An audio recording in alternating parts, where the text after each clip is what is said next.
This agreement gets the state one step closer to a more modernized way of gambling that allows you to go from sports betting to playing slots right on your phone.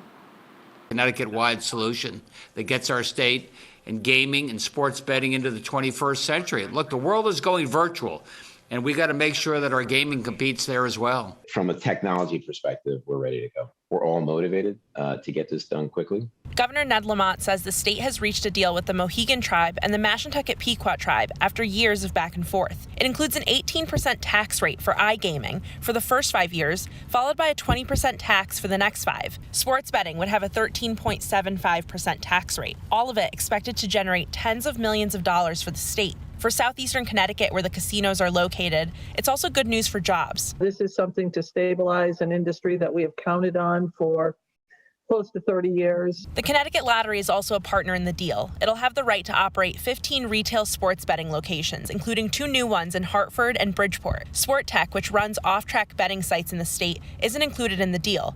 Instead, the Connecticut Lottery will have the right to sub-license locations. In a statement, Sport Tech said, quote, Connecticut consumers will be deprived of a healthy competitive betting marketplace, and the Connecticut jobs that Sport Tech supports will be at risk. Also disappointed in the deal, East Windsor leaders. Both tribes agreed to stop development of the East Windsor Casino for at least the next 10 years. We were kept in the dark from this aspect, and this was quite shocking and upsetting.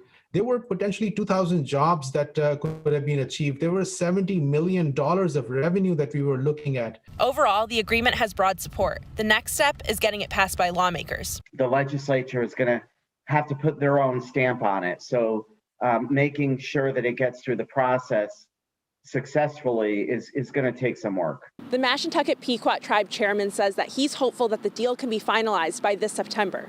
In Hartford, Gabby Molina, Fox 61 News. All right, Gabby.